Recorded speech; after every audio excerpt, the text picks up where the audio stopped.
Em 2008, alguém apareceu na internet com um nome que talvez nem fosse real e publicou um documento de apenas 9 páginas. Nesse texto, descrevia uma forma de dinheiro digital que não dependeria de bancos, governos ou intermediários centrais. Poucos meses depois, esse mesmo alguém lançou o software, iniciou a rede e minerou o primeiro bloco do que se tornaria o Bitcoin. E então veio o primeiro giro real desta história. A pessoa, ou grupo, por trás de tudo isso, nunca se revelou de forma verificável. O nome usado era Satoshi Nakamoto. E, embora tenha escrito o White Paper em 31 de outubro de 2008, lançado o software em janeiro de 2009 e participado diretamente do projeto até 2010 a 2011, sua identidade real continua desconhecida. Para entender por que Satoshi Nakamoto se tornou uma figura tão poderosa, primeiro é preciso entender o momento em que apareceu. O final de 2008 foi marcado pela crise financeira global, pela desconfiança em relação aos bancos e pela sensação de que o sistema monetário tradicional dependia demais de instituições capazes de errar em escala colossal, e depois serem salvas mesmo assim.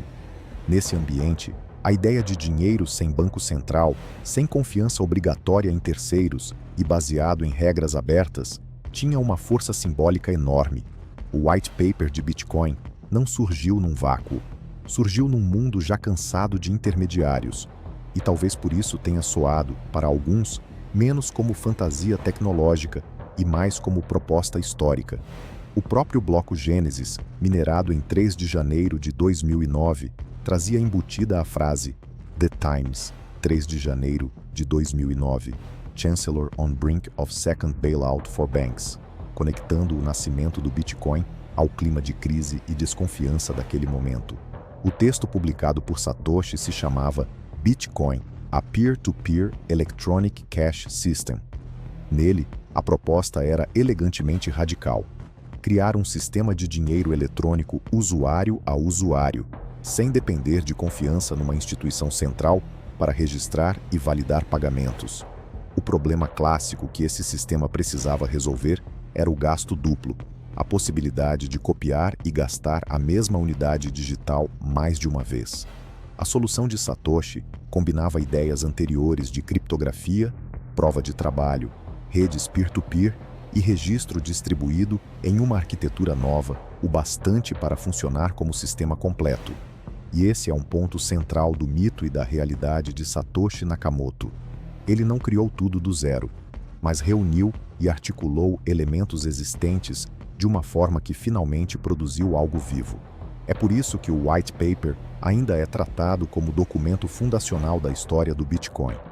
Depois do White Paper, veio o que realmente importa em tecnologia: a implementação. Em janeiro de 2009, Satoshi lançou a primeira versão do software de Bitcoin e colocou a rede em funcionamento. O chamado bloco Gênesis, o bloco número 0, foi minerado em 3 de janeiro de 2009. Poucos dias depois, em 12 de janeiro, ocorreu a primeira transação conhecida entre Satoshi e Hal Finney, um dos primeiros apoiadores do projeto. Esses fatos são decisivos porque mostram que Satoshi não foi apenas um teórico. Foi programador, implementador, operador inicial da rede e figura central da fase mais delicada do nascimento do Bitcoin. O mito costuma reduzir tudo à pergunta: quem era ele? Mas antes dessa pergunta existe outra, mais concreta: o que exatamente ele fez? E a resposta é enorme. Ele não só descreveu o sistema, ele o colocou no mundo. Durante os primeiros anos do Bitcoin, Satoshi Nakamoto não era apenas um pseudônimo em cima de um PDF. Era uma presença ativa. Respondia perguntas, debatia detalhes técnicos, ajustava o software, participava de discussões em listas de criptografia e fóruns. Não parecia alguém interessado em fama. Também não parecia alguém tentando construir uma persona carismática. Pelo contrário, a escrita pública de Satoshi, ao menos no que se preservou, era funcional, concentrada e bastante impessoal. Isso ajudou a alimentar o mistério, porque quanto maior o impacto do projeto, mais estranho ficava o contraste entre sua importância histórica e a quase ausência de biografia pública. Não havia entrevistas presenciais, Não havia conferências, não havia foto, não havia voz. Em um século obcecado por fundadores celebridade, Satoshi já nascia como o oposto, um criador cuja obra crescia mais rápido do que qualquer corpo verificável por trás dela. Uma das poucas peças biográficas ligadas a Satoshi foi um perfil em que ele se descrevia como homem de 37 anos vivendo no Japão. Mas esse detalhe nunca foi aceito como prova real de nada. Pelo contrário, muitos observadores apontaram que sua escrita em inglês parecia nativa ou quase nativa, sem marcas evidentes de japonês como língua de origem. Ao longo dos anos, análises do estilo de escrita e dos horários de postagem levaram muitos a suspeitar que Satoshi talvez nem fosse japonês. E esse é um ponto importante. Quase tudo que parece perfil em torno de Satoshi pode ter sido encenação mínima ou distração. O nome pode ser pseudônimo, a localização pode ser falsa, a idade pode ser fabricada, ou tudo pode ser parcialmente verdadeiro. O que torna o caso tão forte é justamente isso. Até os poucos dados que parecem concretos podem ter sido deixados só para ocupar espaço, e não para revelar uma pessoa. Quando se olha para o conjunto da obra, fica difícil acreditar que o anonimato de Satoshi tenha sido improvisado.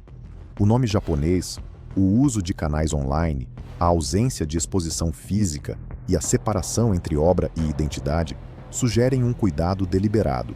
Isso faz sentido por vários motivos. Criar um sistema monetário novo, com pretensão de reduzir dependência de bancos e governos, já seria motivo suficiente para alguém desejar distância pessoal. Mas existe também outra camada. O próprio projeto defendia um tipo de arquitetura em que a confiança deveria residir no código e na rede, não na figura do fundador.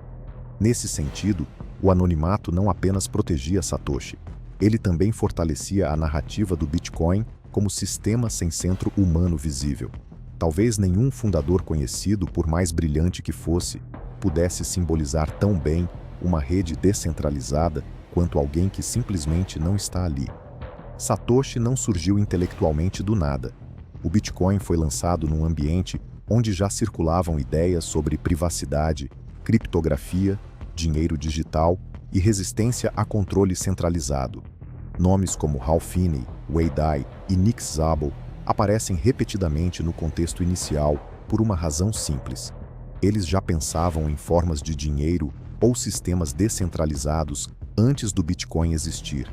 Hal Finney foi um dos primeiros a rodar o software e recebeu a primeira transação. Wei Dai havia proposto o B-Money. Nick Szabo havia pensado no BitGold. Isso não prova que qualquer um deles fosse Satoshi, mas mostra que o criador do Bitcoin operava dentro de uma tradição intelectual muito específica, a tradição cypherpunk, desconfiada do poder central e interessada em usar criptografia como infraestrutura política. Para entender Satoshi, não basta procurar um nome. É preciso enxergar o mundo de ideias em que esse nome apareceu. Se o nascimento do Bitcoin já foi estranho, o desaparecimento de Satoshi foi quase perfeito. Ao longo de 2010 e começo de 2011, ele foi reduzindo sua presença e transferindo responsabilidades a outros desenvolvedores, especialmente Gavin Andresen. Depois, simplesmente saiu de cena. Uma das frases mais citadas desse momento é "I've moved on to other things. It's in good hands with Gavin and everyone." O mais impressionante é que não houve grande despedida teatral, não houve manifesto final, não houve tentativa pública de manter influência carismática sobre o projeto. Houve silêncio. E esse silêncio moldou profundamente a cultura do Bitcoin, porque sem fundador presente, a comunidade teve de projetar em Satoshi quase tudo: pureza original, intenção política, limite ético, direção técnica e até mito espiritual. Em abril de 2011, Satoshi parou de responder, e o homem, ou grupo, por trás do nome virou ausência histórica. Outro elemento central do mistério de Satoshi está no que se acredita ser sua enorme quantidade inicial de bitcoins minerados nos primeiros tempos da rede. Durante anos, observadores associaram a Satoshi uma reserva gigantesca de moedas, frequentemente estimada em torno de 1 milhão de BTC, embora isso também envolva inferências e análises de padrões iniciais de mineração. O ponto importante não é o número exato como dogma absoluto. É o fato de que essa suposta fortuna primitiva, ligada ao criador da rede, se tornou parte do mito porque não foi movimentada como se esperaria de um fraudador vulgar ou de um fundador ávido por dinheiro. Essa imobilidade alimentou a ideia de que Satoshi desapareceu por convicção, por prudência, ou porque já não podia mais aparecer. Seja qual for a verdade, a imagem pública que ficou é poderosa. O criador de um dos ativos mais valiosos da história moderna talvez tenha deixado uma fortuna imensa praticamente intocada e sumido. É importante entender uma coisa. Em tese, existe uma forma técnica extremamente poderosa de provar ser Satoshi. Alguém que controlasse certas chaves privadas associadas a blocos ou endereços iniciais poderia assinar uma mensagem verificável criptograficamente, demonstrando um vínculo difícil de contestar. É por isso que tantas alegações públicas de ser Satoshi acabam fracassando. Em um universo fundado em criptografia, o padrão de prova é muito alto. Narrativas, entrevistas, coincidências biográficas e documentos supostamente comprometedores são sempre mais fracos do que uma demonstração criptográfica limpa. E isso explica por que a identidade de Satoshi resiste tanto ao tempo. Não basta parecer plausível. Seria preciso provar de forma compatível com a própria lógica do sistema que ele criou. Ao longo dos anos, o mundo tentou preencher o vazio com nomes: Hal Finney, Nick Szabo, Dorian Nakamoto, Michael Clear, Ville Ledonvirta, Neil King, Vladimir Oxman e Charles Bry. Depois, Craig Wright. Cada candidato surgiu por algum motivo: proximidade intelectual com as ideias do Bitcoin, coincidências linguísticas, datas, contexto geográfico, documentos vazados, estilo de escrita, relações com criptografia. Mas nenhuma dessas hipóteses conseguiu gerar consenso real ou prova pública decisiva. Alguns negaram explicitamente, outros nunca puderam ser testados de forma conclusiva, e algumas alegações acabaram se tornando escândalos em si mesmas. O caso mais ruidoso dos últimos anos foi o de Craig Wright, que afirmou ser Satoshi, mas em 2024, um juiz no Reino Unido concluiu que ele não era Satoshi Nakamoto e que parte das provas apresentadas eram forjadas. Isso não resolve a identidade, só limpa uma falsa solução do caminho. Poucos episódios mostram melhor a fome do público por um rosto do que o caso Dorian Nakamoto, em 2014. Quando uma reportagem o apontou como suposto criador do Bitcoin, a história explodiu. Havia o nome, havia coincidências biográficas, havia uma frase ambígua que pareceu confirmar algo, mas rapidamente a identificação se desfez. Dorian negou o envolvimento, e no próprio perfil P2P Foundation, ligado a Satoshi, apareceu uma mensagem dizendo: "I am not Dorian Nakamoto". Mais tarde, até a autenticidade dessa mensagem seria questionada, mas o efeito cultural já estava feito. O episódio mostrou o quanto a figura de Satoshi já havia se tornado maior que o projeto técnico.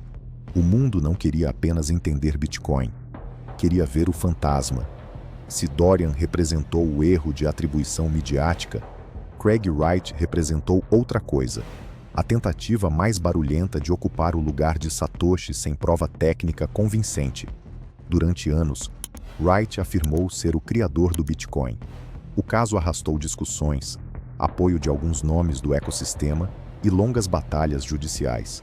Mas a ideia de que ele seria Satoshi sofreu um golpe devastador em 2024, quando a alta corte inglesa concluiu que ele não era Satoshi Nakamoto. Em uma história já tomada por mito, esse episódio serviu como lembrança útil. O mistério de Satoshi é tão poderoso que sempre produzirá pessoas tentando preenchê-lo. Mas preencher um vazio não é o mesmo que resolvê-lo. Existe ainda uma possibilidade que nunca desaparece totalmente. E se Satoshi Nakamoto não fosse uma pessoa, mas um pequeno grupo? A hipótese é atraente por razões óbvias. O projeto exigia capacidade técnica ampla, conhecimento criptográfico, habilidade de programação, entendimento econômico e disciplina comunicacional. Além disso, o pseudônimo parece ter operado com um grau notável de consistência. Um grupo pequeno e coordenado poderia explicar parte disso, mas, de novo, a realidade impõe cautela. Não há prova pública definitiva de que Satoshi fosse múltiplo.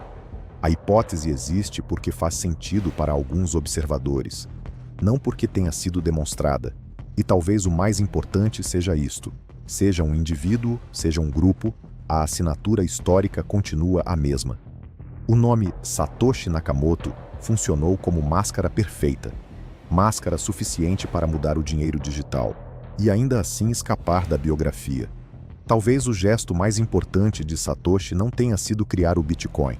Talvez tenha sido sair. Em muitos projetos tecnológicos, o fundador se transforma em rei, gargalo, marca viva e centro de poder simbólico. No caso do Bitcoin, a ausência do fundador reforçou a própria narrativa da descentralização. Ninguém podia telefonar para Satoshi pedindo autorização. Ninguém podia colocá-lo diante de uma comissão parlamentar como centro absoluto do sistema. Ninguém podia comprá-lo como se compra uma empresa. A ausência virou arquitetura política. É claro que isso não elimina disputas, culto à origem ou guerras internas na comunidade, mas tornou muito mais difícil capturar a rede pela figura do criador. Nesse sentido, desaparecer talvez tenha sido a decisão mais coerente com a filosofia implícita do projeto. Satoshi Nakamoto continua obcecando o mundo porque reúne elementos quase perfeitos de mito moderno: código, dinheiro, crise financeira, revolta contra instituições, anonimato impecável, fortuna potencial colossal, obra transformadora, desaparecimento sem corpo, sem rosto e sem explicação final. É como se a era digital tivesse criado seu próprio autor fantasma. E como acontece com todos os grandes fantasmas, o vazio é fértil demais. Cada um projeta em Satoshi o que quer ver: gênio libertário, criptógrafo idealista, coletivo radical, visionário anti-estatal, engenheiro brilhante, mártir voluntário, truque histórico. Mas a verdade mais desconfortável talvez seja outra. Talvez Satoshi continue forte, justamente porque não precisa mais existir como pessoa pública. Basta existir como ausência ativa. Como pergunta. Como nome que aparece na origem de algo gigantesco e depois se retira antes que o mundo consiga transformá-lo em celebridade comum. Então, o que realmente sabemos? Sabemos que Satoshi Nakamoto publicou o white paper de Bitcoin em 31 de outubro de 2008. Sabemos que lançou o software em janeiro de 2009, minerou o bloco Gênesis em 3 de janeiro e participou ativamente da fase inicial da rede. Sabemos que se comunicou com desenvolvedores e ajudou a moldar os primeiros passos do projeto.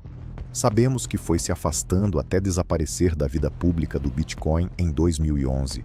E sabemos também que, apesar de inúmeras teorias, sua identidade real continua sem confirmação pública definitiva. O resto, o rosto, a biografia, o país, o motivo final do desaparecimento, permanece aberto e talvez permaneça assim para sempre. Satoshi Nakamoto talvez seja a figura mais influente do século XXI que ninguém consegue apontar numa fotografia verificada. Criou um sistema capaz de desafiar instituições centrais, inaugurou uma nova era de ativos digitais e depois saiu de cena como se tivesse entendido, antes de todo mundo, que a presença do Criador poderia contaminar a própria ideia. É por isso que o mistério continua tão forte, porque não estamos falando só de um nome desconhecido, estamos falando da origem invisível de uma mudança global. E talvez essa seja a razão definitiva de Satoshi continuar assombrando a internet, os mercados e a imaginação coletiva. Ele nos obriga a encarar a possibilidade de que uma das maiores revoluções do nosso tempo tenha começado com um fantasma, e que o fantasma tenha desaparecido exatamente quando percebeu que o mundo já não conseguiria esquecê-lo.